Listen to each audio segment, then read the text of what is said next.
for coming out on what is a breezy and brisk evening, and we've been adding a few more chairs in the back there, and hope you'll help yourself to cookies and something to drink.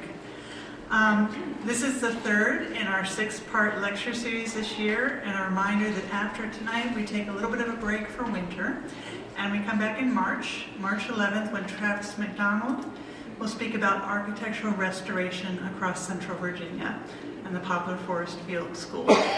We do have these flyers at the back, the rack card, so if you don't have one already, feel free to pick one. It has the spring lectures there. A reminder that our focus this year was on the 250th American Revolution. We are starting to plan our series for next year, so we do lectures September, October, November, March, April, May. If you have topics that you think we should cover or speakers that you know are engaging, we would love to hear about that. Feel free to let me know or let Chambliss Light know as well. But speaking of the American Revolution, I hope that while you're here tonight you will take a look. We've been named a finalist in the Virginia Top 10 Endangered Artifacts program. And that's a program which is run through the Virginia Association of Museums. And the idea is to promote conservation and awareness of preservation of the state's cultural heritage. So I'm delighted if you have time after the lecture to take a look. You'll see that we have the book in a case, but it is a 1774 legal text, The Office and Authority of a Justice of Peace, by Richard Stark, and it was published in Williamsburg, Virginia, just 2 years before the Revolution. So it's amazing that we have this artifact in our collection, and I hope you'll take a look. The competition, if you will, if you call it a competition, it's very friendly among the 10 finalists, there is a public choice, a People's Choice Award. All of the finalists get at least $500 towards conservation, but there's a Judges Award and a People's Choice Award where you get more funds to actually preserve the exact item. So if you are able to look at the QR code, you can vote daily between now. I know it's a lot, but you know, if you vote once, we will be more than happy. So if you can vote, there's a QR code there, and that is open, I think, until February 20th. Before I introduce our speaker, I do want to take a moment, because it is November and the month of Thanksgiving, just to thank you. You are our guests and patrons. You're the people who come to programs. You are our supporters, our donors, and we couldn't do it without you. So thank you for supporting us and helping us with our mission to preserve historical resources for future generations to come. And with that, I would like to introduce tonight's speaker. He is a person who is dear to my heart because he helped me to get launched here as executive director just a few years ago. Robert Chambliss, we know him as Cham Light, graduated from Virginia Episcopal School in Lynchburg. He completed a BA in speech at the University of Virginia in 1976, a bicentennial year. And he earned a JD from the T.C. Williams School of Law at the University of Richmond in 1980. After 5 years in private practice, Cham spent 31 years with Nationwide Mutual Insurance Company in Lynchburg, holding many positions in their legal department. Cham is immersed, and I know anybody who knows Cham knows you know him in multiple ways. He is immersed in the cultural, social, and political life of Lynchburg and the state of Virginia, and he has served on boards of nonprofit organizations, including the Library of Virginia and the Free Clinic of Central Virginia. But personally, I'm very proud that we can also claim Cham as a current trustee and past president of the Jones Memorial Library Board. And Cham currently serves as chair of our Education Committee. And you might not know, but it's the Education Committee which brings series like this one to you each year, also with other events and outreach. So thank you, Cham. Cham is going to speak for about 45 minutes, followed by about 10 minutes or so of Q&A. I know he's going to hold his slides until after most of his remarks, so you have sort of a teaser there on the screen, but there's more to come. But please welcome Cham Light.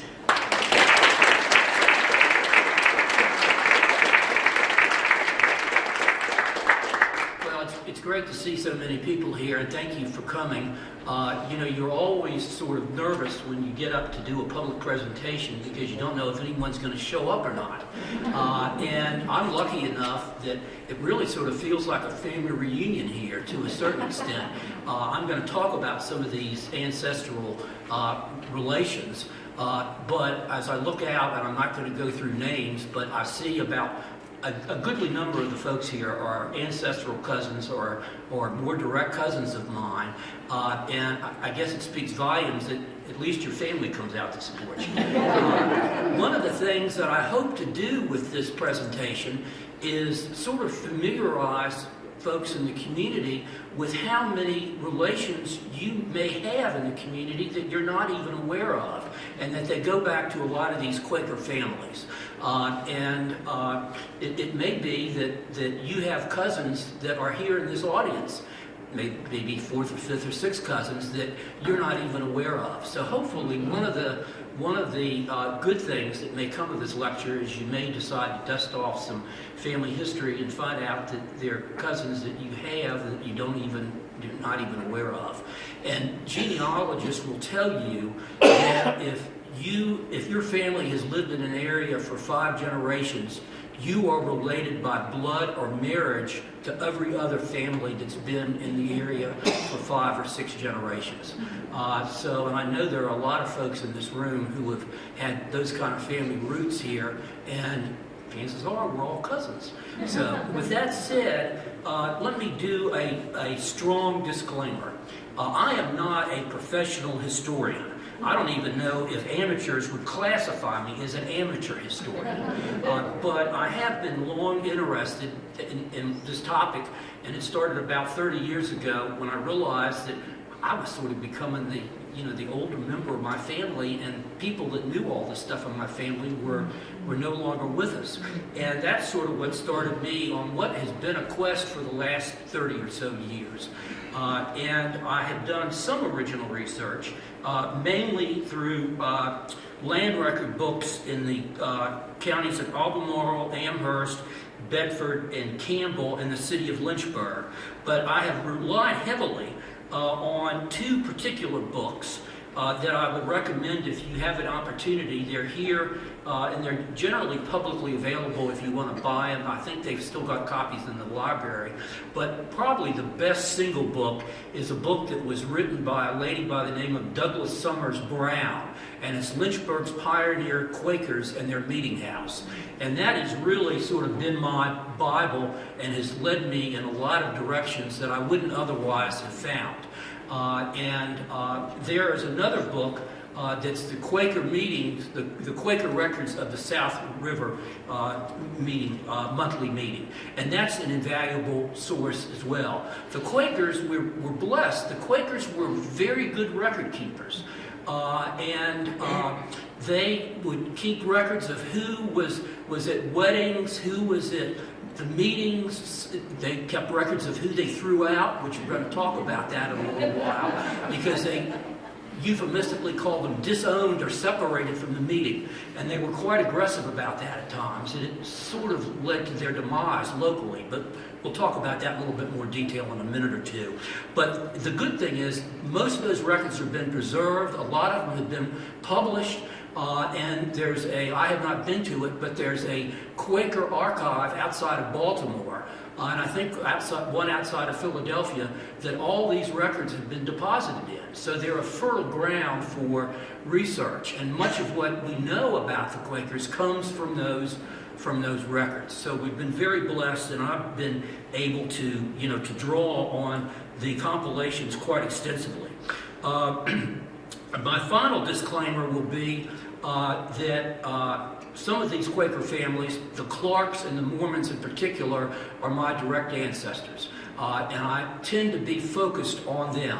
But they're the tip of the iceberg. We estimate that there were probably about 100 Quaker families here at the height in the late 1700s, early 1800s, before the Exodus started. And I'll talk a little bit about that later on. But if I if I seem to be a little bit focused on the Clarks and the Mormons, I apologize. It's the families that I have delved into the most, but I certainly don't denigrate or mean to slight any of the other Quaker families, the Terrells, who were intermarried with the Clarks and the Mormons, and some of the other families. And they did intermarry tremendously because they would get in trouble if they married, as they called it, outside of the meeting. And I don't want to get ahead of myself, but that's a little teaser as to what happened to the lady that we know as Sarah Lynch. She married outside of the meeting, and the woman who really was sort of the founder of the Quaker movement here, was disowned by the meeting for a number of years until that husband passed away, and then she was brought back into the meeting. But that is, we're going to go into that in a little bit more detail. But to understand the Quakers in Lynchburg and Central Virginia, you really need to go back to England. And I'm not going to turn this into an English history lesson. But the term Quaker was originally a derisive term. They called themselves Friends, or the Society of Friends. And the name Quaker came about because they were said to sort of shake and rattle and roll at their monthly meetings or their weekly meetings. So, you know, you would not call Quakers in the colonial days Quakers. You would call them Friends or members of the Society of Friends. If you called them a Quaker, you were being pretty sarcastic, and they would not have liked it. But what had happened in England was it was a movement that had arisen because of excesses within the Anglican Church and in the royal families of England, and the people that gravitated to Quakerism, to the Society of Friends, thought that they had gotten away from the true message of Christianity, and it had become too embellished with artificial whistles and bells. What happened was the Crown, who, as you all know, still is the head of the King of England, is still the head of the Anglican Church. The Crown moved to prosecute them. That may be a little bit of strong words, but certainly to discriminate against them. They could not hold public office. They could not serve in the military as officers. They couldn't even go to Oxford or Cambridge, which at the time were the only two real universities in England. And they were discriminated against tremendously. Well, what happened was, again, this is a little bit of history to understand how we got to where we're going to get to in Lynchburg and colonial times, is they were part of the movement that supported Oliver Cromwell. And Cromwell was basically a Quaker, and of course that led to the overthrow of King Charles I and his beheading, and then a time period where England, they abolished Christmas.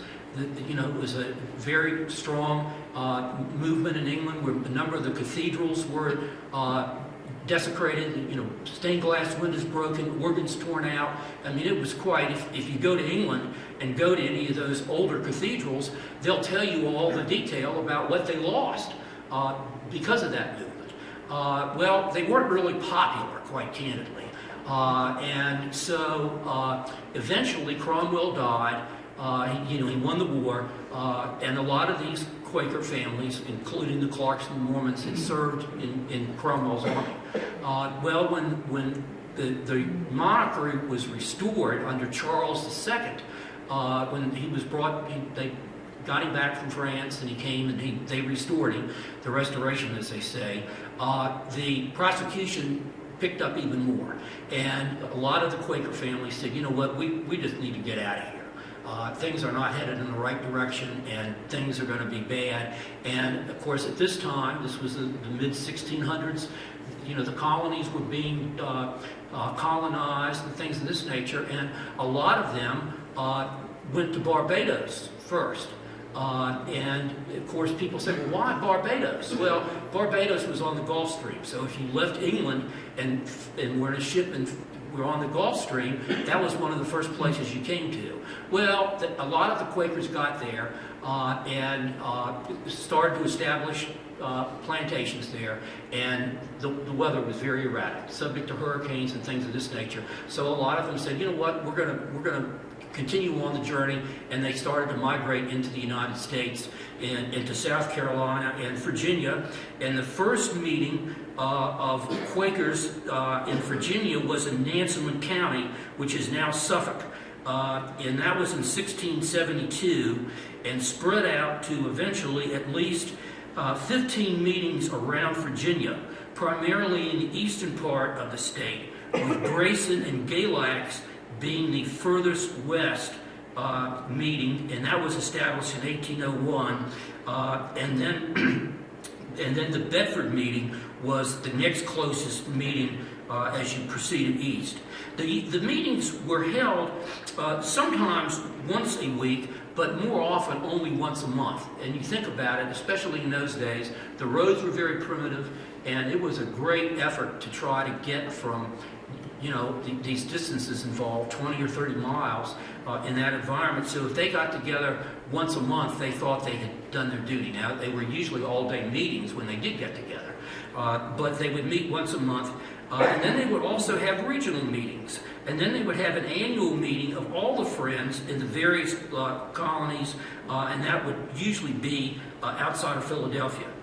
Well, the laws were still in effect, that Quakers were outlaws, basically, and they were not legally recognized as they should have been. And the laws were more enforced in the eastern part of the state than they were in the western part of the state. And that makes sense if you think about it from a practical viewpoint, because the eastern part of the state had been settled earlier, and there was more law and order. There was more government, if you will, in the eastern part of the state. And as a result, the Quakers felt pressure to move further westward, partly because the farming practices in those days was not, as we know, sustainable, and they would wear out the land about every 20 years through growing tobacco, and they were constantly moving westward in the state. But a lot of that was because of the political environment. They knew that if they were further in the west, that the laws would not be enforced as rigidly against them for meeting and things of this nature. And there are records, I'm certainly not an expert on it, but there are records in the eastern part of the state when Quakers were arrested and thrown in jail and were punished and that kind of thing. As you got further west, though, especially since so many of them were the earliest settlers, you didn't get that kind of law enforcement action. So that was one of the reasons, and combined with land, why the Quakers would move westward. And we will talk a little bit later on. Eventually there was a westward movement driven by the issue of slavery, and many of them moved to Ohio and other northern states because there was so much controversy, even within the meeting, about slavery. And we'll talk about that in a minute or two. But it seems that the first report of a meeting, Quaker meeting, formal Quaker meeting, was in 1754, and that's in Bedford County. We know that the Lynch family started the Lynch's Ferry in 1745. Now, that's not the year that John Lynch took over the family ferry business, but that was the year in which his grandfather, Charles Lynch, his father, Charles Lynch, had started the ferry. And we're going to talk a little bit about the Lynches because they're so important to the Quaker movement here in town. But it's rather ironic that Charles Lynch was an Irish immigrant who came to work for a gentleman by the name of Christopher Clark, who was a very, very strong Quaker, was intermarried with the Mormons before they even came to Barbados. They were all intermarried in England. But he came to work for Christopher Clark, who was a very large landowner in what's now Albemarle and Louisa County. But Charles Lynch, this is a senior, came to work for him. Obviously a dynamic, sharp as a cookie character, because the next thing you know, he marries the boss's daughter. He marries Sarah Clark. And he was taken into the practice of law by Christopher Clark's son, Charles. So you know, if he came over as an indentured servant, basically, and worked his way into the family graces that quickly, especially back in those days, class distinctions, even within the Quakers, were still there. You know that he was a man of great abilities.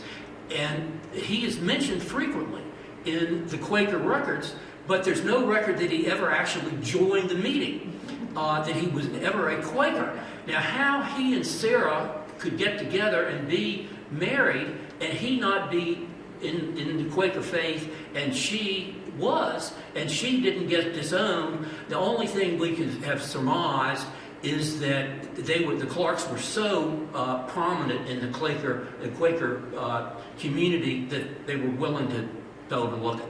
But there's plenty of records of him being at weddings and other events, but he never switched from being a Roman Catholic to being a Quaker, which people I find is astounding. Though his sons were, and the rest of the family members, all were members of the meeting, presumably through the influence of their mother, Sarah.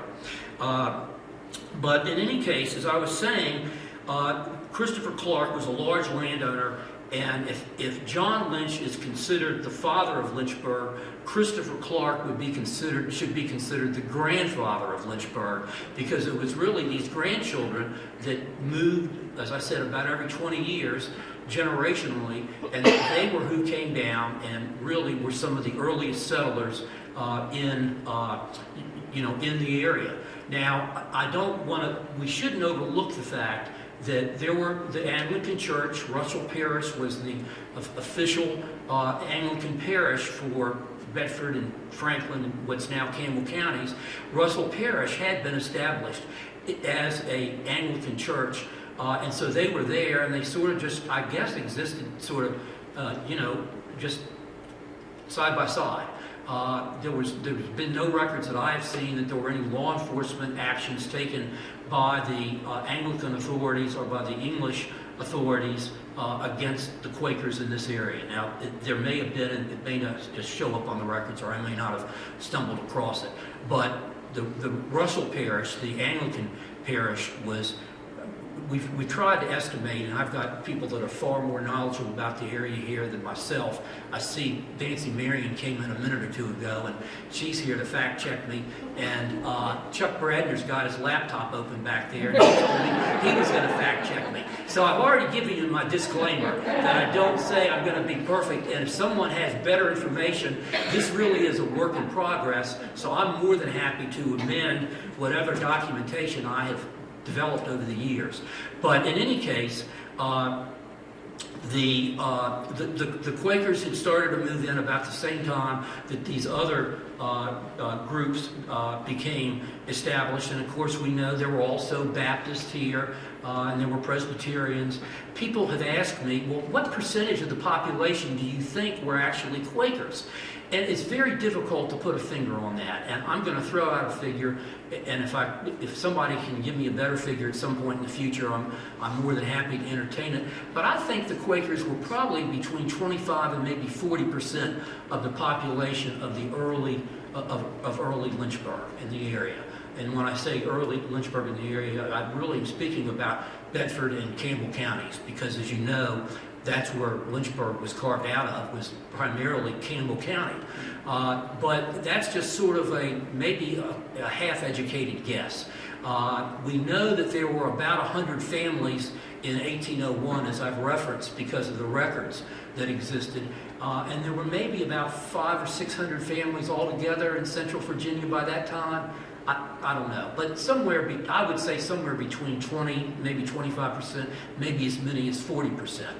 One of the reasons was they were large families, and they needed large families to support the farms. And we'll talk about the issue of enslavement in a few minutes.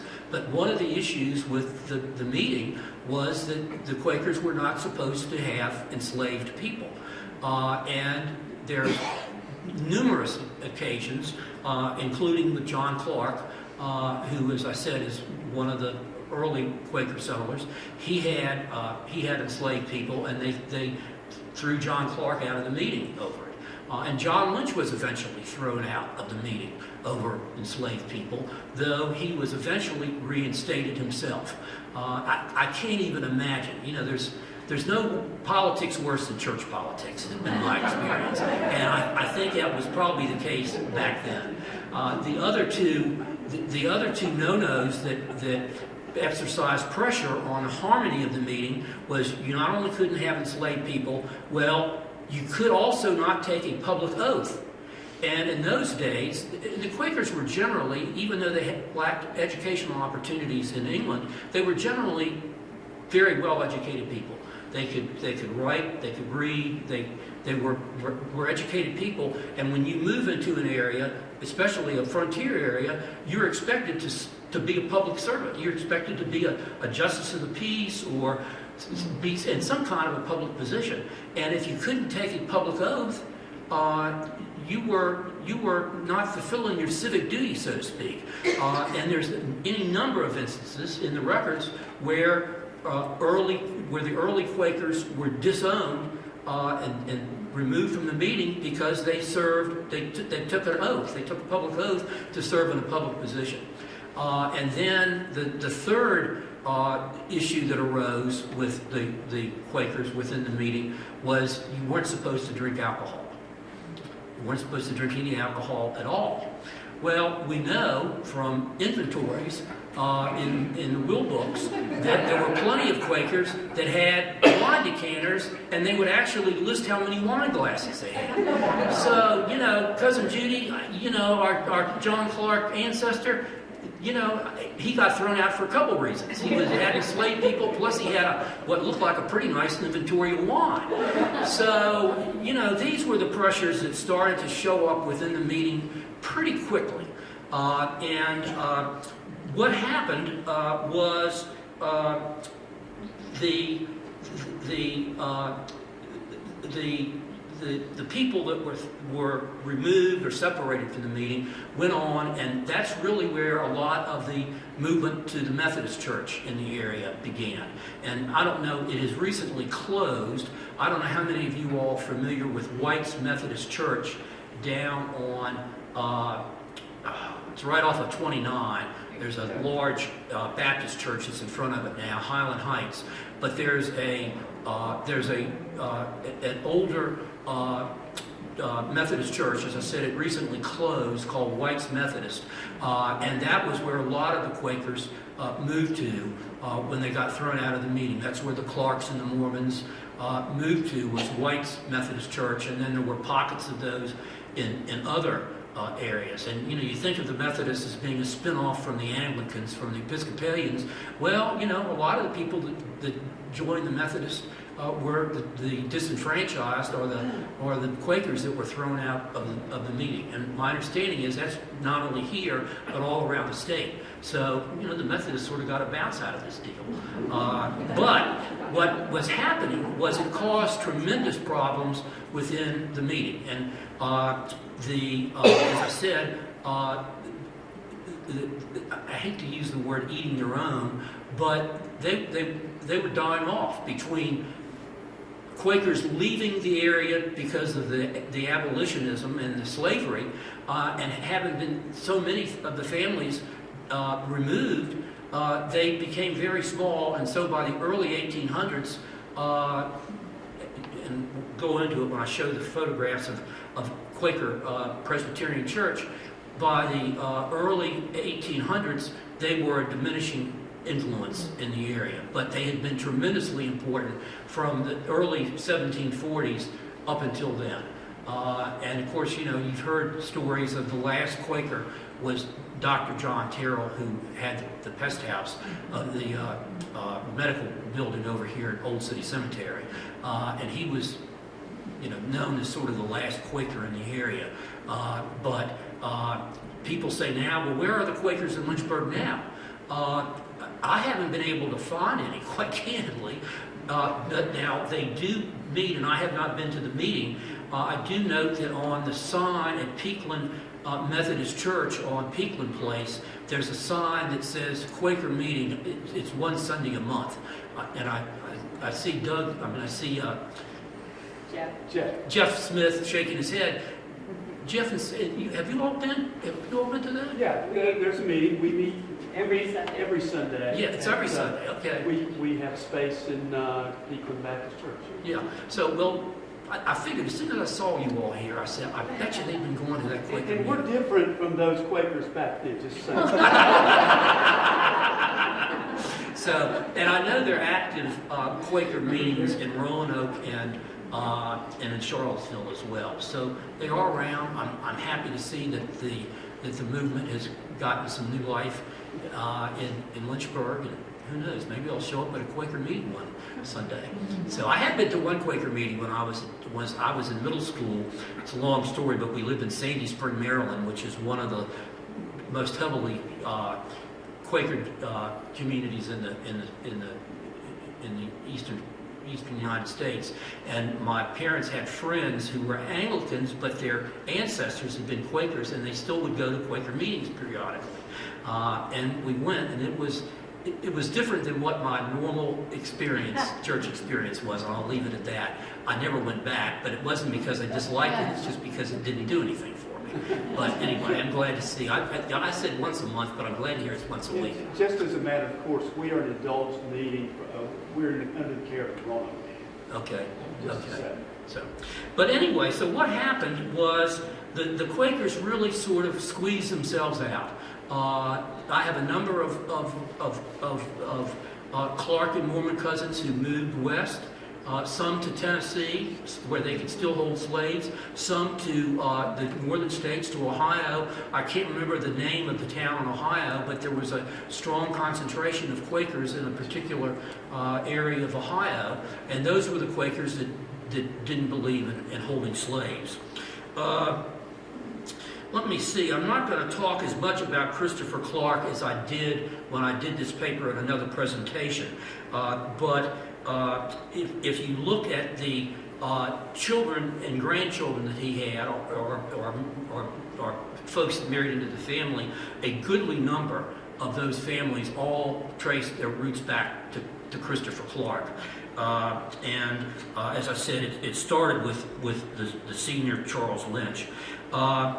Again, I'm not going to talk so much about some of these individual names, but if you start to go through the records here, because I don't want to read one set of names and not read them all, but if you start to go through there, you will recognize a lot of names of folks that those surnames are still in Lynchburg, and how many of them are descendants of those original Quakers, I don't know. As I said, I have Clark and Mormon cousins here in the area, and there's a number of places that we're going to see in just a minute that are associated with those Quaker families, and the people that currently live in those places don't have any idea that they were originally could originally be attributed to Quakers. Well, enough of me rambling on, and I could talk about any one of these subjects for hours. And if I haven't put you to sleep already, now maybe you're going to wake up a little bit, because I'm going to show you some photographs. And I may need to get Deb to come up here to help me, because I'm challenged when it comes to this kind of thing. And these are not in any particular order, because they're I'll explain it as I go through them. I spoke about Charles Lynch Sr., and the Lynches and the Mormons and the Clarks all had large holdings of land in what we now know as Albemarle County and what was at the time Louisa County. And Charles Lynch Sr.'s main plantation was up on the Ravenna River, and where the city park is in Charlottesville now was basically his main farm. And ironically, and where John Lynch obviously learned the ferry trade, was they had a ferry across the Ravenna River in Charlottesville. And the other families did too. The Mormons and the Clarks also had ferries. You know, there weren't a whole lot of ways to make money back in those days, other than growing tobacco. So if you could come up with a trick like a ferry or a grist mill or something like that, you were going to become wealthy because you had a trick that nobody else had. And of course, you had to petition the General Assembly to have a license to do it, and it was regulated and things of that nature. But and of course, it was Charles Lynch Sr. who started the ferry that John Lynch eventually took over. But this is just a shot of the Rivanna River, and knowing that Charles Lynch Sr. This would have been some of his land. House-wise, he would have obviously had a home there in that section. I don't know that there's ever been any excavations done or archaeological studies, but I haven't pursued it. But when Charles Lynch Sr. did come to Lynchburg, and this is one of the fascinating things, he established his home at Chestnut Hill. And for years, people have referred to Chestnut Hill in that area out on Ford Avenue as Chestnut Hill. That had nothing to do with Charles Lynch and Chestnut Hill. The house is, and we will talk about, they have moved this sign. This sign used to be out on Ford Avenue, basically where it's not IHOP, but there's some pancake place out there now in front of the hardware stores. I don't know how many people remember it.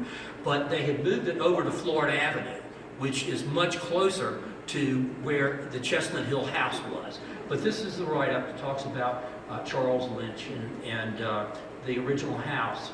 And this is on Concord Turnpike. That is where Chestnut Hill, the original house was. And I've only been up there once. It's closed, as you can see, there's a gate. And it's not a very friendly environment because the owners don't want anybody up there. I was fortunate enough that some of you all may remember Doug Harvey, who was a city historian a number of years ago. Ted Delaney basically took his place. Doug called me up one day and said, Cham, I've gotten permission for us to get up to Chestnut Hill.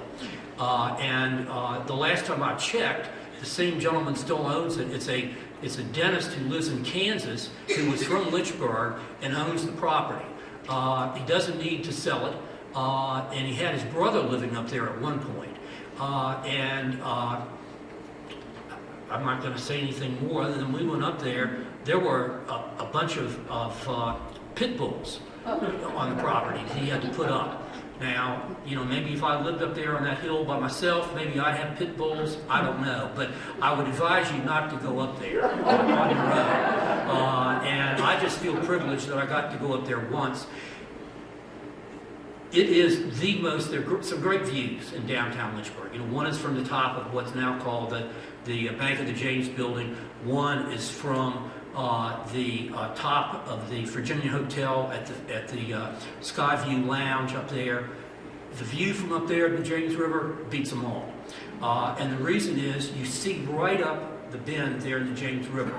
Now there's one detraction to it, which is it's right above the city filtration plant. So if you're in the wrong direction of the wind, you get quite a nostrilful, let me put it that way. It would be a very desirable place to live, except for that. But that's the entrance to it. If you drive past it, if you don't know where you're looking for on Concord Turnpike, you're not even going to see it. And that's the house that is up there now. That is not the house that would have been there then. And I don't know, we tried to get Travis McDonald to be able to come up there, and as I said, the owner has not been very cooperative, and you can only press it but so much. But I'd love to have an archaeological dig done up there. There is a large gravestone in the ground up there. The tracing was so bad on it that we couldn't get anything off of it, but sort of the consensus was of the brain trust that was up there is that's probably Charles Lynch's grave, Charles Lynch Sr.'s grave. I know there's some direct Lynch descendants here, and I've talked about it with them over the years. Who knows? But it's just, like I said, this is a work in progress. And if there's anybody that can solve these problems, it's Nancy and Ted Delaney. So Nancy's smiling in the back there, so who knows, Nancy?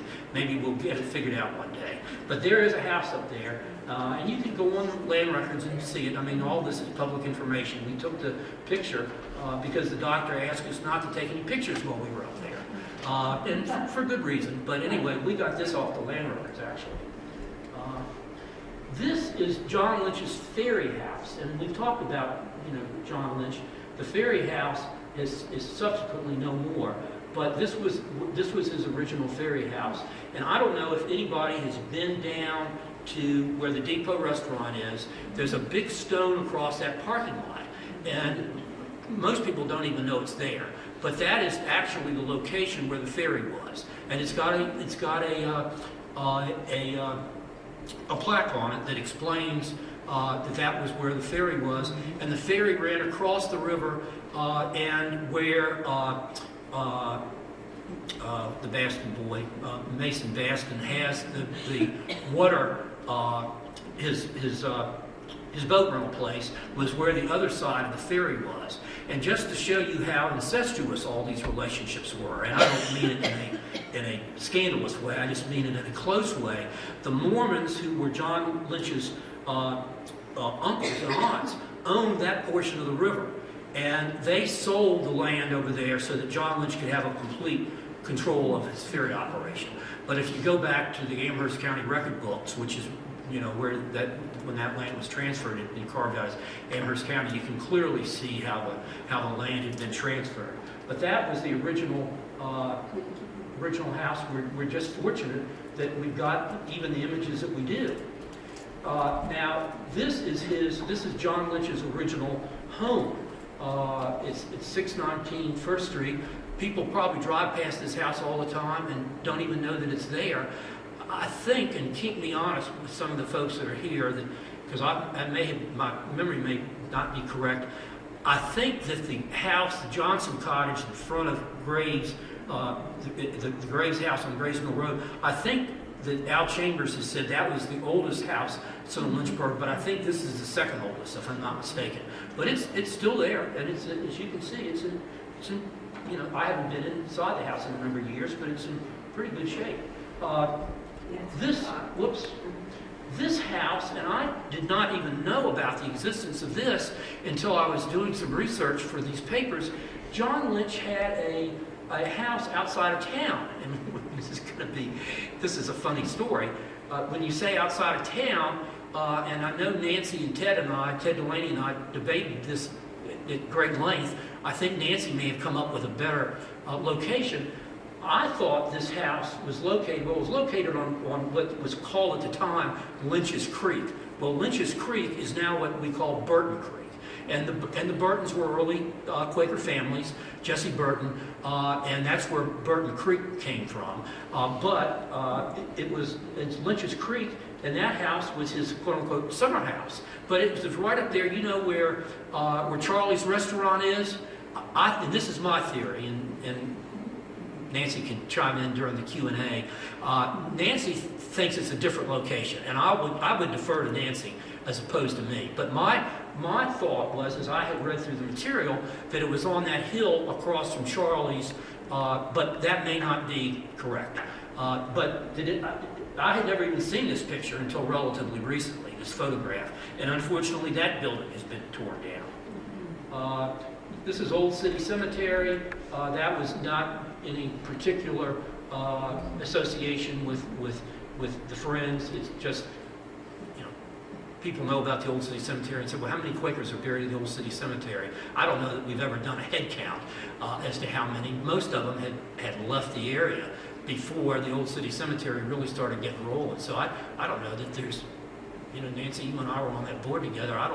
It's probably the only thing we don't know is we've never done a head count in the Old City Cemetery of how many Quakers are there. But John Lynch gave the land. He gave the land, that's right. So, now we're going to talk a little bit about the Quaker Meeting House. Of course, this is the sign that's up there on Ford Avenue that talks a little bit about it. And then these pictures are just very, very illustrative of what happened. In early 1800s, the meeting started to decline, go downhill. I don't know when it was formally disbanded, but it got to the point where they couldn't sustain a meeting at all, and they basically just walked away from it. It was owned by the larger Quaker sect, but no one would buy it. I mean, no one had any use for it, and it deteriorated and deteriorated and deteriorated. And I don't know if you can tell from these photographs. Look, no roof, no windows. You know, I mean, it was in bad shape. And then then the Presbyterians came to the rescue of the building, and there was a Presbyterian group that bought it and brought it back into the form that we see it today, and that's when it got renamed. And that was this lady that I spoke of before, Douglas Summer Brown. Her husband was the minister there, the Presbyterian minister there, and that's obviously what sparked her interest in doing all this Quaker research that we're the beneficiaries of. But it's unbelievable when you see what a poor condition the church had gotten into, and then it was rescued by the Presbyterians. So, and you notice there are two doors. Some of you all probably know this, but there are two doors because the Quakers at that time separated the men from the women, and you had to come in by two different doors. The women came in by one door, the men came in by another door, and then there was a wall down there. That's not the case now, obviously. But this is another photograph, thanks to Marge Freeman, who pointed this one out to us earlier this week when we were working on getting the presentation tweaked. And you can just see what terrible shape it was in. And as I said, it's in much better shape now. I talked a lot, and this is the last sort of personal footnote that I'll leave. I talked a lot about the Clark and Mormon families. This is Walnut Hill, which is still it's now in the Lethwich family, but the Lethwiches were smart marriers and married into the Mormon family. This house is on the National Register and is still in existence, and is one of the properties that are still owned by original property owners. It's, you know, it's there, and to call it a working farm is a misnomer. There are cattle that are run on it, but none of my family actually runs it as a working farm. And then finally, pardon? Oh, I'm sorry. Yeah, I'm sorry. I should have said that. It's right off of Lawyers Road in Campbell County. You wouldn't know it's back there. It's not visible from the road, and there's no markings or anything else, and that's the way the family wants them. There was a Mormon family cemetery, and there's a number of them spread around town, particularly out off of Old Forest Road. Heath, do you have a question? Well, I want to see if you're going to say anything about a historical marker on Highway 29 between, well, just north of our district. And the historical marker talks about the origin of the lynch law. Well, that's a little bit outside of what I was going to say, and there's not a lot of time for everything, but we can have some side discussions about that at another time. But thank you for bringing it up to get at people's conscience. There was a Mormon family cemetery up on Candler's Mountain, and that was where the original meeting for the formation of the city of Lynchburg happened. And of the 10 trustees that formed the city of Lynchburg, 7 of them were members of the meeting. And it was at Charles Mormon's home up there, which has subsequently been torn down. And unfortunately, when Liberty University built the library, in violation of every statute that you can imagine, they just basically covered over the cemetery. There were still gravestones up there. It's obviously a very sore subject in a lot of circles. But there is a marker that they put there against the family's wishes, because the family said, listen, if you're going to desecrate this cemetery, don't try to dress it up and to relieve your conscience. But if you go up to the library on Chambliss Mountain, there is a marker up there. And then this is the last family footnote. We did, the Clark and Mormon cousins, Judy being one of them, did reconstruct the John Clark and Mary Moore Clark cemetery that's there on Lawyers Road. And if you go down Lawyers Road, it's basically about 1.5 miles on the road as you're headed to Evington. there are markers there. There's 7 people buried there. I'm not going to get into it, but it's John Clark and Mary Moore Clark, both originally from Charlottesville. But there were headstones there that disappeared about 30 years ago. I remember as a young man, we would go there and look at the headstones, and they're very easy to a cemetery like that just to come and rip headstones out, and the next thing you know, someone's using them as patio pavers or something. But anyway, when we redid the cemetery, we went in and had a ground penetrating radar and other archaeological studies done, and found the 7 graves that we thought were located there. I'm not going to get into all the detail, but it's a fascinating process. There are dozens and dozens and dozens of family cemeteries in the area that need some tender-loving care and to be restored like that. And if anyone wants to talk to me about them, I'm happy to tell you some of the pros and cons. I did a presentation about 10 years ago to Lynchburg Historical Foundation, and we had about 3 or 4 families that took up their cause and restored their family cemeteries as a result of it. It's not an impossible task, but it's not easy. But you, as a descendant of somebody that's buried in the cemetery, have a legal right to go to tend to that cemetery. Now, you want, if it's not in your family, you want to be on good terms with the property owners. And we've got a couple of cemeteries that are sort of up in the air that maybe we're not on such good terms with the current property owners, and we sort of tread gently. But you, as a descendant of somebody buried in a cemetery, do have a legal right by statute to go and tend to that cemetery. And as I said, we're on good terms with the gentleman who owns this property now, mainly because I told him he could put his ashes there when he passes away, and he should, because he's been keeping the cemetery up for a number of years now. And I think that is the last of my slides. I said to Deb I would finish at 10 minutes of 6, so we have a little bit of Q&A time, and if we have questions after 6 o'clock, I'm more than happy to stay behind and answer anything. But I hope I've given you a little bit of insight as to these early Quakers and really the debt that the community owes them that's really pretty unrecognized, quite candidly. Can you please tell how Sarah Lynch why she was thrown out of the meeting? Well, as I said, they were pretty strict. Charles Lynch died in 1786, and then there was a time period where she was a widow. Well, then she married Major John Ward, who Ward's Road is named after. Well, he was not in the in the meeting, plus he was a militia officer. So bing, bang, boom, the next thing you know, from the records, I mean, this is not just family myths, it's all in these record books, they threw her out of the meeting.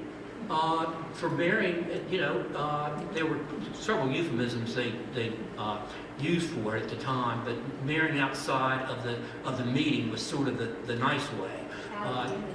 Pardon? Didn't they call it marrying out of unity? Out of unity, yeah. It's various. When you look at the records, they use various terms at various times, and why they use one term and not another, I don't know. Some of them were just quite blunt. They said so-and-so's drinking spirituous liquids. You figure that one out. Having too much cider or something, or betting on horses. They would throw him out for that too. But she was thrown out. She was removed from the meeting for marrying John Ward. But then when he died, she petitioned to come back into the meeting, and they let her back in. So as I said, there's no politics like church politics, and gosh only knows what went on back and forth with that whole situation. Good question, though. Did I have some other questions, ma'am? I wanted to know if, when they were told not to come back, was there a written communication of that, or were they just visited and said you're not welcome anymore? I don't know. I don't know whether they read them out at the meeting, like drugged them out of, the service, or whether they just, disowned them. I've done a little bit of research into the Quaker practices, and I suspect it was probably variances of it. I assume that they could come and defend themselves at some kind of a congregational meeting, and maybe they just voted on it right in front of them and said, get out, you're no longer welcome. Or maybe they were a little bit more, gentle about it. Jeff, do you? Well, Quakers historically don't vote. They usually take a sense of the meeting, so it's different from that, and it was that way during that time. So the entire meeting had to come to a sense of itself to, I don't know what the word would be used back then, to not have somebody in the meeting. It's not, we don't do that anymore. So no one should have been publicly embarrassed then, is that what you're saying? Yeah, there would have been, you wouldn't have a 15 to 14 vote. It wouldn't work that Right. way. Okay, Everyone would seek divine guidance and come to a consensus. some kind of understanding. Yeah. Well, as I said, it must have been, when you read these records, almost every meeting, they were separating from somebody. I mean, it must, you think of Quakers as nice, sort of gentle people, but, obviously they had some deep felt feelings. It's just, it's unbelievable. When you go through this, more people are getting thrown out than you see coming in. But that's one of the reasons that they diminished. Apart from the fact that a lot of them voted with their feet and went north or went, to Tennessee primarily. Good questions, though. Some other questions? All right. Well, again, thank you. I hope I've given you a little bit of insight. I hope I have.